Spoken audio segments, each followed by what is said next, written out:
Hello everyone, आप सभी का बहुत बहुत स्वागत है मेरे चैनल लव स्टोरी टेलर पे। और गाइस, मैं आपको बताना चाहती हूँ कि मैंने सुबह हमारी वॉन्क्शन स्टोरी आर साइलेंट लव शेयर कर दिया था। जिसने नहीं सुना वो इसी चैनल पे सुबह सुन सकता है वीडियोस में जाके। और दूसरी चीज़, मैंने जो है शियांगवेन स्टोरी BL स्टोरी टेलर पे भी शेयर कर दी थी। तो जिसने बाय मिस्टेक नहीं सुनी है वो जाके उसका नया अपडेट सुन ले।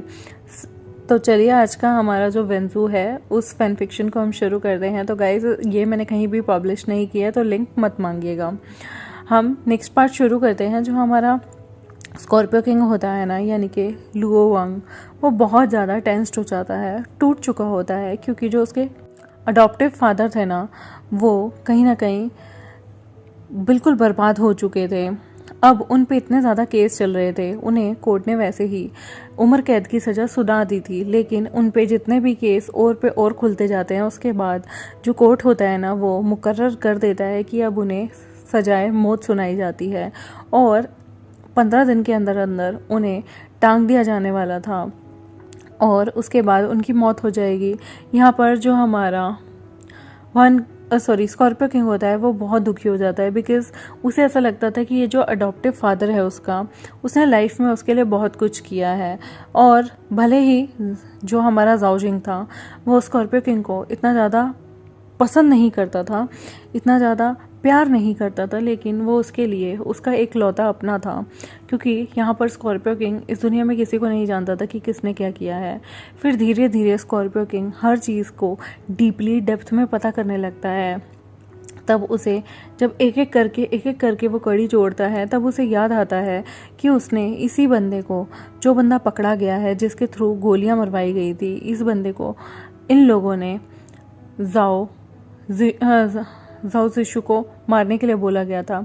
और तब उसे याद आता है कि जाओ जिशु कहाँ है।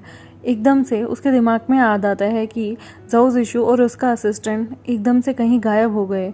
फिर उसे याद आता है कि वन कर्शिंग ने जाओ जिशु को मारने से मना किया था। ऐसा क्यों किया था?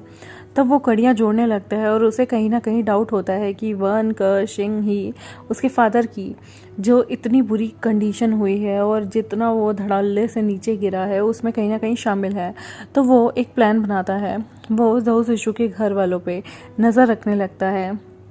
तब उसे वो एक प्राइवेट डिटेक्टर को हायर करता है। तब उसे इंफॉर्मेशन मिलती है कि जाओ जिशु के घर में वो CBI ऑफिसर और उसका असिस्टेंट भी रहते हैं, वहाँ पर एक बच्चा भी रहता है। और जब उसने उस बच्चे की फ़ोटो देखी तो वो समझ गया कि वो और कोई नहीं, झांग चंगलिंग है, जो कि एकदम से पता नहीं कहाँ गायब हो गया था झांग की डेथ के बाद, क्योंकि उसका एक बेटा गायब था। तब उसे खेल समझ आता है कि उन्हें फंसाने वाला और कोई नहीं, वन कर्शिंग था। और वन कर्शिंग उनसे संधि करने के बहाने उनकी पोल पट्टियाँ खोलने ही आया था और वो बेवकूफ़ों की तरह वन कर्शिंग पे विश्वास करते रहे। तब यहाँ पर स्कॉर्पियो किंग को वन कर्शिंग पे बहुत गुस्सा आता है और वो प्लान करता है कि जिस तरह से वन कर्शिंग ने उससे उस एक झटके में सारी चीज़ें छीन ली, उसकी सारी ज़िंदगी तबाह कर दी, वो भी वही करेगा। और वो वन कर्शिंग के सबसे प्यारे उसके भाई, जिसे उसकी माँ भी बहुत प्यार करती है, वेन येंग को जो है किडनैप करने की कोशिश करता है। और वो सोचता है कि वो वेन येंग को जान से मार देगा, ताकि अपने को खोने का दर्द क्या होता है वो वन कर्शिंग को समझ में आए। यहाँ पर जो हमारा ये स्कॉर्पियो किंग होता है, वो पूरा प्लान करता है कि वो कैसे वेन येंग को उठाएगा। वेन येंग जब असिस्टेंट हान के साथ बाहर जाने वाला होता है और वो असिस्टेंट हान के साथ बाहर निकलता है, तब उसके पीछे कुछ लोग लग जाते हैं। वेन येंग को ये नहीं था कि उसके लिए वो लोग आए हैं, उसे लगता है वो लोग जो हैं वो हान के लिए, असिस्टेंट हान के लिए आए हैं। असिस्टेंट हान और वो एक जगह जाते हैं, कॉफ़ी शॉप में बैठते हैं और उसके बाद सडनली वहाँ पर उन पर हमला होने लगता है। धड़ल्ले से चारों ओर गोलियां चलने लगती हैं।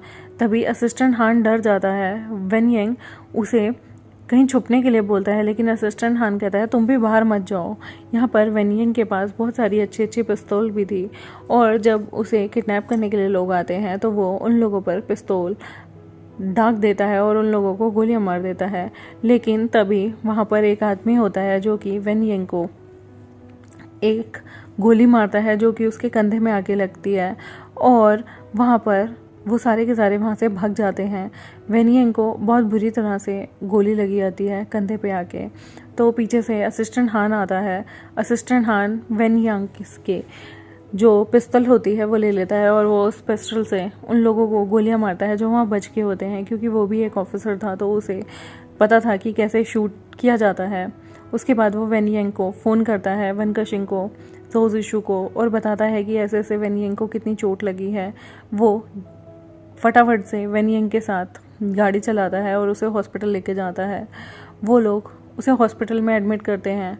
वन कशिंग जो है हॉस्पिटल से इमरजेंसी बुलाता है और उसके बाद वेनियंग को, जब वहाँ पर उसका अच्छे से इलाज हो जाता है, वो लोग वेनियंग को घर में शिफ्ट करा लेते हैं तुरंत ऑपरेशन के बाद ही। और वो सारा सेटअप जो है घर में लगवा लेता है वन कशिंग, क्योंकि वो वेनियंग को बाहर रखने का, घर से बाहर रखने का रिस्क नहीं ले सकता था। अगर कोई उसके फैमिली को चोट पहुंचाना चाहता है या मारना चाहता है तो वो उन लोगों का बहुत इजी टारगेट होगा बाहर उसे मारना। और यहाँ पर कोई भी जो डॉक्टर है वो बिना परमिशन उनके घर में नहीं आ सकता था और सिर्फ ट्रस्टेबल लोग ही यहाँ पर उनके घर में एक्सेस ले सकते थे। तो वन कशिंग जो है वो सोच लेता है कि अगर कोई इसके पीछे है तो वो किसी को नहीं छोड़ेगा। यहाँ पर जो हमारी सोना गली होती है, लुओ फूमेंग, वो बहुत ज़्यादा डर जाती है जब वो अपने बेटे को इस तरह से खून से लथपथ पाती है। और ऑपरेशन हो जाने के बाद भी उसका बेटा उसके सामने अभी भी बेहोश पड़ा था। उसे बहुत दुख लगता है और वो कहती है ये जिसने भी करवाया है मैं उसे नहीं छोड़ूंगी। अगर ये जाओजिंग की साजिश है तो मैं उन सब लोगों को मरवा दूंगी जो भी उसके साथ काम करते हैं। तभी वहाँ पर जो हमारा ये बाई होता है वो बताता है कि ये जो साजिश है ना वो और किसी की नहीं, स्कॉर्पियो किंग की है। तो वन कशिंग को बहुत गुस्सा आता है और सोना गली कहती है ये काम किसने किया है? लुओ वांग ने। लुओ वांग को अभी के अभी यहाँ लेके आओ। वन कशिंग कहता है पर मदर, अगर वो यहाँ आ गया तो? वो कहती है मैं किसी चीज़ से नहीं डरती, अब वक्त आ गया है उसे सब सच्चाई बताने का। और वो लुओ वांग को, यानी कि हमारे स्कॉर्पियो किंग को, अपने घर बुला लेती है। स्कॉर्पियो किंग वहाँ पर आता है, उसे सीधा सीधा वहाँ उनके घर आने का इनविटेशन मिलता है। स्कॉर्पियो किंग को लगता है कि ऐसे क्या हो गया, क्या जो मछली है वो खुद जाल में आके फंस गई है। वो पूरी तैयारी के साथ वन कशिंग के घर में जाता है। वो अपने साथ बहुत सारे हथियार भी ले लेता है। तभी वन कशिंग और जो उसकी सिक्योरिटी होती है वो उसके घर के बाहर उसकी बहुत अच्छे से तलाशी लेते हैं और उससे सारी गन या जितने भी उसके पास इक्विपमेंट होते हैं, हथियार होते हैं, वो सारे वेपन्स वो लोग बाहर ही रखवा देते हैं। यहाँ पर जो स्कॉर्पियो किंग होता है उसने अपने कपड़ों में भी कुछ ऐसी चीज़ें रखी होती हैं जो कि बम्बार्डिंग हो सकती थी। तो वो लोग स्कॉर्पियो किंग को अंदर जाने से पहले स्कॉर्पियो किंग को एक अलग से कपड़े देते हैं जिसे उसे उन्हीं के सामने चेंज करना होगा। स्कॉर्पियो किंग को ये ऑकवर्ड लगता है क्योंकि उसके सारे प्लान फेल होने वाले थे और वो स्कॉर्पियो किंग को वो लोग अपने सामने ही चेंज करने के लिए रैंडम से कपड़े लेते हैं और वो पहन के ही, और यहाँ तक कि शूज़ चप्पल सब उतरवा लेते हैं और वो लोग अपने ही स्लीपर्स देते हैं जिसे पहन के स्कॉर्पियो किंग को अंदर जाना होता है। और स्कॉर्पियो किंग को बहुत बुरा लग रहा था कि उसके सारा प्लान चौपट हो गया है। वो सोच के यहाँ पर आया था कि वो आज कुछ ना कुछ करके वन कशिंग के घर में, चाहे वो गोली खा ले, मतलब उसे गोलियां लग जाए, मर जाए, लेकिन वो आज यहाँ तबाही मचाएगा। लेकिन उसका सारा प्लान ख़राब हो चुका था। अब वो जैसे तैसे अंदर जाता है। वो अंदर जाता है तो वो पहली बार वहाँ पर एक लेडी से मिलता है और वन कशिंग से भी। वन कशिंग वहाँ से चला जाता है और वो लेडी वन कशिंग को वहाँ से जाने का इशारा कहती है और वो लेडी स्कॉर्पियो किंग को कहती है बैठने के लिए। स्कॉर्पियो किंग आसपास सारी चीज़ें देख रहा होता है और वो कहती है कि आओ यहाँ बैठो। स्कॉर्पियो किंग कहता है क्या आपकी हॉस्पिटैलिटी ऐसी ही थी कि आप लोगों ने मुझे यहाँ बुलाया, मेरे कपड़े उतरवाए, आखिर आप यहाँ पर क्या करना चाहती थी? तो वो कहती हैं मैं जानती हूँ, मेरे बेटे को गोली तुमने मारी है, तुमने मरवाई है, मेरे बेटे की जान तुम लेना चाहते हो, लेकिन तुम ऐसा क्यों करना चाहते हो? तो वहाँ पर स्कॉर्पियो किंग भड़क जाता है और कहता है आपकी वजह से मेरे जो पिता हैं, मेरे अडॉप्टिव फादर, वो जेल में हैं, वो मरने की कगार पे आए हैं और आप लोग चाहते हैं कि मैं यहाँ तमाशा देखूँ। तभी वहाँ पर बहुत सारे लोग उसके सिर पे गन पॉइंट कर देते हैं, लेकिन स्कॉर्पियो किंग बिल्कुल नहीं डर रहा था। तभी सोना गली उन लोगों को वहाँ से जाने के लिए कहती है। और कहती है कि मैं यहाँ पर खून खराबा नहीं चाहती, मैं तुमसे कुछ बात करना चाहती हूँ। आई होप कि तुम अपने पेरेंट्स के, कौन तुम्हारे रियल पेरेंट्स थे, उनके बारे में जानना चाहोगे। और अगर तुम उनके बारे में नहीं जानना चाहते तो कोई बात नहीं, तुम यहाँ से जा सकते हो। तभी स्कॉर्पियो किंग के कान खड़े हो जाते हैं कि ये क्या कह रही हैं ये। तो वो कहती है, तो वो पूछता है आपको कैसे पता मेरे पेरेंट्स कौन है और कौन नहीं, आपको क्या पता है उनके बारे में। तो सोनाकली कहती है, देखो पहली चीज़ तुम्हें मुझ पे पूरा विश्वास करना होगा, दूसरी चीज़ तुम यहाँ पर कोई छल कपट नहीं करोगे, और तीसरी चीज़ तुम्हारे पेरेंट्स कौन है और कौन नहीं मैं उसका तुम्हें सारा सबूत दूंगी, लेकिन तुम्हें बहुत तसल्ली से मेरी सारी बातें सुननी होंगी। स्कॉर्पियो किंग अपने पेशेंस को लूज़ करने से पहले ही वो समझ आता है कि यहाँ पर उसे उसके पेरेंट्स का पता चलने वाला था, और वो लिटरली बहुत ज़्यादा एक्साइटेड था क्योंकि उसने आज दिन तक ज़ाओजिंग को ही अपना फादर माना है और ज़ाओजिंग ने कभी उसकी कदर नहीं की। तो वो यहाँ पर बहुत एक्साइटेड हो जाता है अपने ओरिजिनल पेरेंट्स से मिलने के लिए। तभी लुओ फूमेंग उसके सामने कुछ जो हैं पेपर्स रखती हैं, कुछ कटिंग रखती है, और उसे जो हमारा स्कॉर्पियो किंग है वो पढ़ने लगता है। वो पढ़ता है जिसमें लुओ फूमेंग के फादर की डेथ हुई होती है, उस कटिंग को, जिसमें वन कशिंग के फादर की डेथ हुई होती है, उस कटिंग को। फिर उसके बाद वो बहुत सारी कटिंग्स को पढ़ता है और वो कहता है आप क्या कहना चाहती हैं, मैं कुछ समझा नहीं, इसमें मेरे पेरेंट्स की डिटेल कहाँ है। तब लुओ फूमेंग उसे कहती है कि जो ये लुओ एक्सीडेंट में गुजरे थे, तुम्हें पता है वो कौन थे। तब मिस्टर लुओ कौन थे वो, तो वो कहता है मुझे नहीं पता। तब उसका बर्थ सर्टिफिकेट जो है लुओ फूमेंग निकाल के देती है और कहती है तुम्हें पता है तुम्हारा ओरिजिनल नाम क्या था। स्कॉर्पियो किंग कहता है मेरा नाम शी वांग था। तो लुओ फूमेंग कहती है गलत, तुम्हारा ओरिजिनल नाम कभी शी था ही नहीं, शी सरनेम तुम्हारा कभी भी नहीं था, तुम्हारा ओरिजिनल नाम लुओ वांग था। तुम जो ज़ाओजिंग की पहले गुरु थे, उनकी आने वाले नाती थे तुम, उन्हीं की बेटी के तुम बेटे थे जिसे पैदा उनकी बेटी ने किया था, और तुम उनके फ्यूचर आने वाले लुओ पार्टी को संभालने वाले पहले इंसान बनते।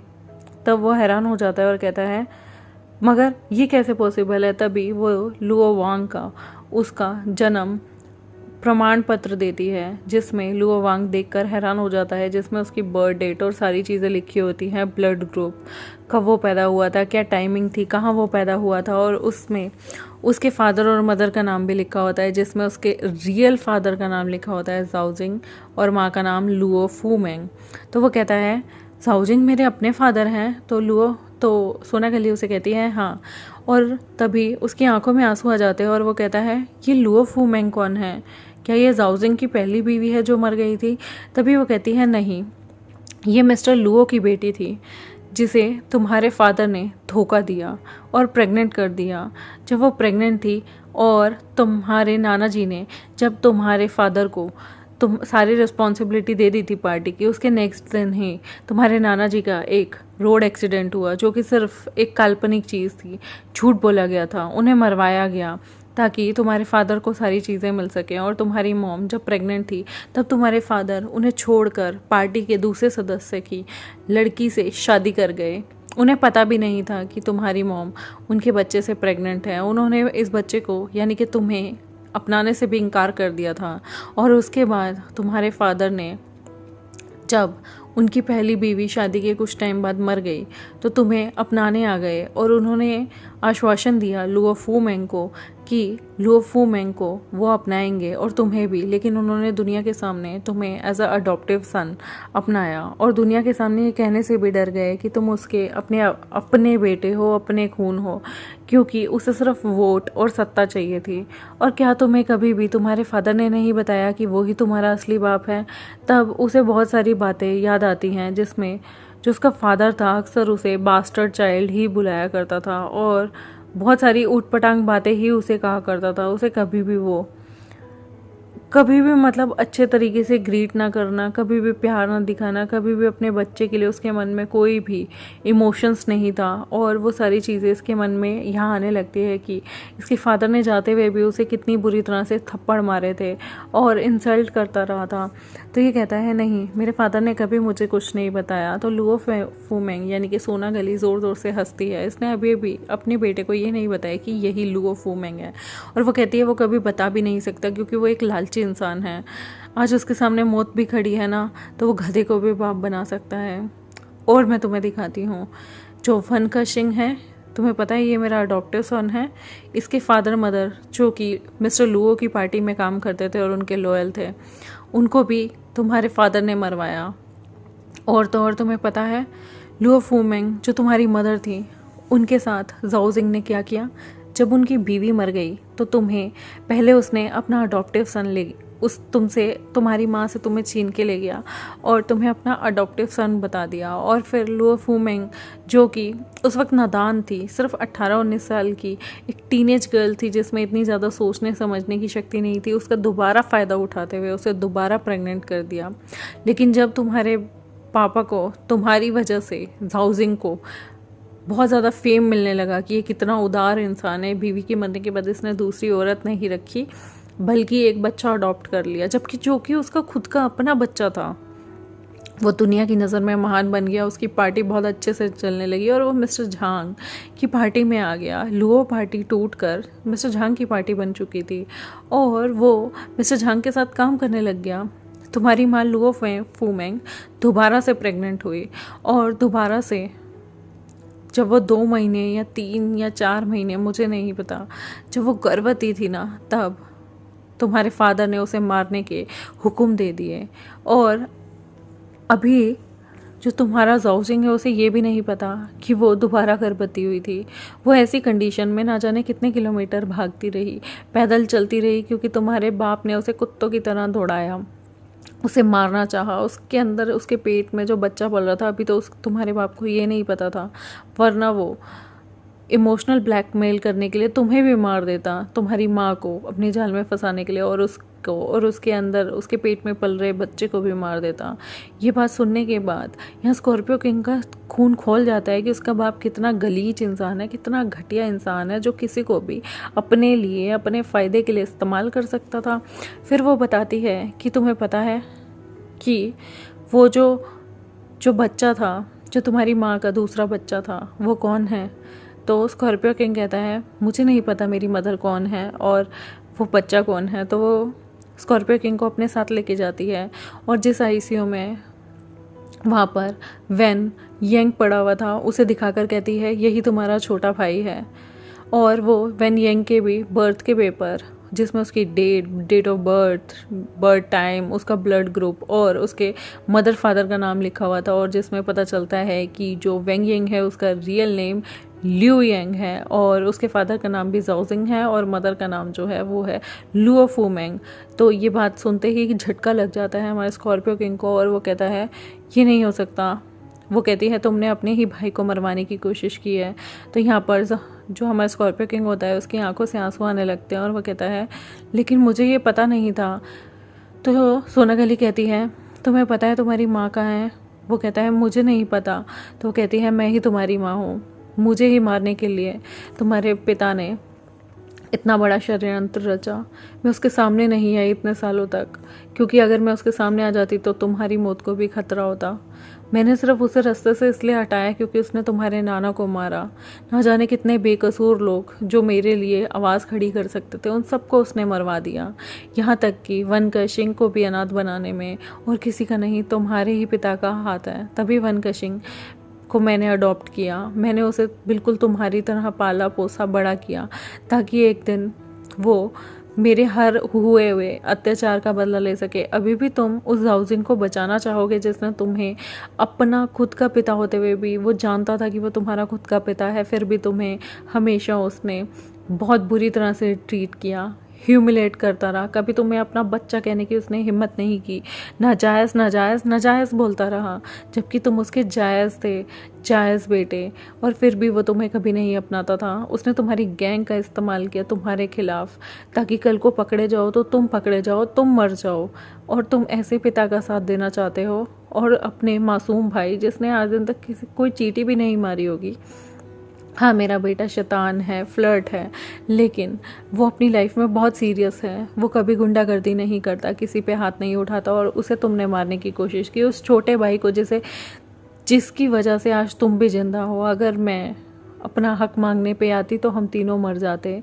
जिस छोटे भाई को मैंने हमेशा दुनियादारी से बचा के रखा, और तुमने उसे आज मारना चाहा। शर्म आती है मुझे कि तुम मेरे बेटे हो। और सोनागली की ये बात सुनने के बाद जो हमारा स्कॉर्पियो किंग होता है, उसकी आंखों से आंसू की झड़ियाँ बह जाती हैं, और सोनागली कहती है तुम झाओ सिंह को अब भी बचाना चाहोगे? तो वो उसके हाथ में गन देती है और कहती है ये लो गन, मार दो मुझे भी और अपने भाई को भी। अगर तुम्हें वो झाओ सिंह जैसा कमीना इंसान बहुत पसंद है तो एक काम करो, तुम अपनी माँ और अपने भाई दोनों को मार दो, तुम्हें यहाँ कोई नहीं रोकने आएगा, वन कशिंग भी नहीं। अगर तुम बदला लेना चाहते हो ना कि झाओ सिंह के साथ जो भी हो रहा है वो किसने किया है, वो मैंने किया है, वन कशिंग ने नहीं। मैं बदला चाहती थी क्योंकि मेरे पिता को उसने मारा, मुझसे मेरा बच्चा छीन लिया जो मेरा पहला बच्चा था, और मेरे दूसरे बच्चे को भी आज मौत की कगार पे उसने पहुंचा दिया। आखिर वो खुश होगा ना? उसने मेरी पूरी ज़िंदगी बर्बाद कर दी, उसने अपनी ज़िंदगी बर्बाद कर दी, और ना जाने कितने बच्चों को अनाथ बना दिया। झांग चंगलिंग तक के उसने पेरेंट्स को मार डाला, गू शियांग के पेरेंट्स को, और किसी ने नहीं, तुम्हारे ही पिता ने मारा था। कितने बच्चे उसने अनाथ कर दिए। मेरा बच्चा, गू शियांग, वन कशिंग, झांग चंगलिंग, सबको मैंने अपनाया, और मेरा जो खुद का बच्चा था उसने मुझसे वो छीन लिया उस जैसे कमीने के लिए। तुम क्या चाहते हो? तुम मुझे मारना चाहते हो तो मार दो, मुझे आज कोई दुख नहीं है, और अपने भाई को भी मार दो, जिस भाई ने हमेशा तुम्हें हमेशा प्यार से चाहा, प्यार से देखा, लेकिन वो कभी तुम्हें गले नहीं लगा पाया। तुम्हें क्या लगता है हमारे घर में पता नहीं है तुम कौन हो? सबको पता है, वन कशिंग को भी पता है कि तुम मेरे बेटे हो, इसलिए तुम्हें आज दिन तक कभी किसी ने कुछ भी नहीं कहा, कभी हाथ नहीं लगाया, क्योंकि मैं नहीं चाहती थी कि तुम्हें कोई नुकसान पहुँचे। और अगर तुम हमें मारना चाहते हो ना, तो याद रखना, सीधा हमारे माथे पे गोली मारना, और फिर तुम्हें शांति मिल जाएगी। उस झूठे बाप के पास जाकर तुम आराम से उसकी बेल करवाना, या फिर उसके मौत के तमाशे देखना, क्योंकि तुमने असली रिश्तों को मारकर तुमने उस झूठे को चूज़ किया होगा। यहाँ पर स्कॉर्पियो किंग रोने लगता है और कहता है मुझे नहीं पता था कि फादर इतने कमीने निकलेंगे, उन्होंने आपको इतना दुख दर्द दिया। सोनागली फूट फूट कर रोने लगती है और कहती है क्या तुम्हें पता है, जब मैं भाग रही थी मेरे पेट में बच्चा था, और मैं उस बच्चे को लेकर, उस बच्चे की जान के भरोसे भाग रही थी, और आज तुमने उसे देखो कहाँ पहुँचा दिया। उसे होश नहीं आया है, अगर इसे कुछ हो गया तो मैं खुद को कभी माफ़ नहीं कर पाऊँगी। तुम फिर से अनाथ हो जाओगे, ना तुम्हारे पास माँ बचेगी ना पिता। तभी स्कॉर्पियो किंग उसे गले लगाते हुए कहता है माँ मुझे माफ़ कर दो, मैं आज के बाद कभी बिना सोचे समझे कुछ नहीं करूँगा। तो वो रोते रोते कहती है तुमने अपने पिता के लिए, उस कमीने इंसान के लिए, मेरे मासूम से बच्चे को देखो किस कदर पहुँचा दिया, मैं तुम्हें कैसे माफ़ कर दूँ।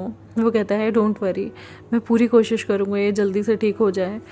सोनागली कहती है फिर क्या, तुम वन कशिंग से बदला निकालोगे, वो जिसने तुम्हारी माँ को सहारा दिया।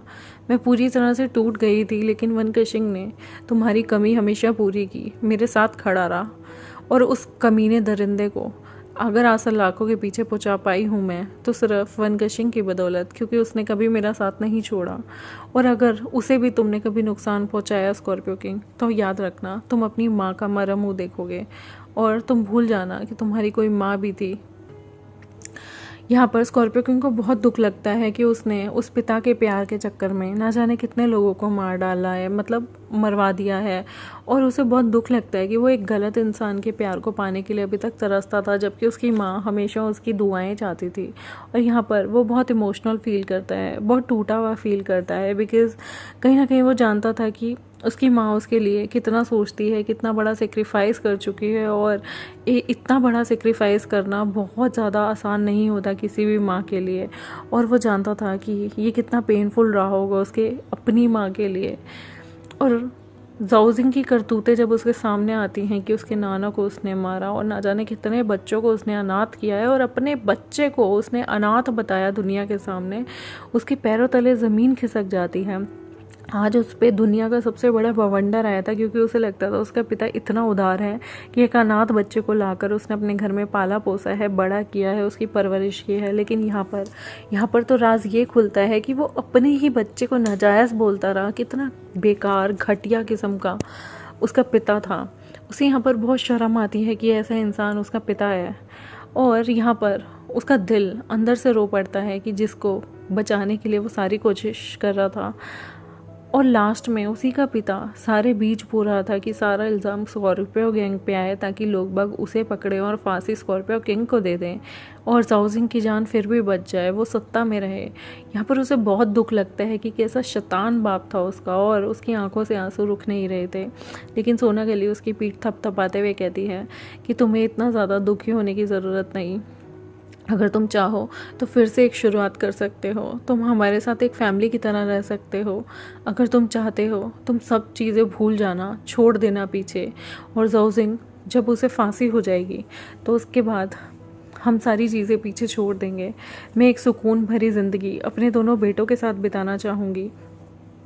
मैं मानती हूँ कि जाओजिंग ने हमें बहुत सालों तक अलग रखा और तब मैं इतनी सक्षम नहीं थी कि तुम्हें अपने पास ला सकती, पर आज मैं चाहूँगी कि तुम मेरे साथ रहो, अपने भाई के साथ, और अब इन सब के साथ जिन्हें तुम्हारे बाप ने जो है कहीं ना कहीं तुम्हारे बाप की वजह से वो अनाथ हो गए। मैं चाहती हूँ तुम उन सब के साथ वो वार्मथ, वो अपनापन, वो प्यार फील करो जो तुम्हें कभी नहीं मिला। और मैं तुम्हें एक गारंटी देती हूँ कि तुम्हें यहाँ रहकर उस जाओजिंग की घर से ज़्यादा अच्छा लगेगा। वनकशिंग कहता है मैं पूरी कोशिश करूँगा और मैं आपके साथ रहने के लिए आ जाऊँगा। सोनागली कहती है बिल्कुल, और यहाँ पर वो दोनों एक दूसरे को गले लगाते हैं। और गाइस बताइए आपको आज का एपिसोड कैसा लगा। बहुत इमोशनल एपिसोड था, बहुत सारी चीज़ों के खुलासे हुए, इमोशंस एक दूसरे के बहे, लेकिन बहुत ही क्यूट और अच्छा एपिसोड था जिसमें एक माँ और बेटे का लास्ट में यूनाइट हुआ है, वो दोनों एक हो गए हैं। और मुझे काफ़ी अच्छा लगा आज का एपिसोड। आई होप आपको भी लगा हो। मेरे चैनल को सब्सक्राइब कर दे, वीडियोस को लाइक कर दे, बेल आइकन को प्रेस कर दे, और जितने भी वेंजू फैंस हैं उनके साथ शेयर कर दें। और गाइस चैनल को बिल्कुल सब्सक्राइब कीजिएगा, वीडियोस को लाइक भी ज़रूर कीजिएगा, और जिनको पसंद आई कमेंट सेक्शन में ज़रूर बताइएगा। Thank you very much, bye bye.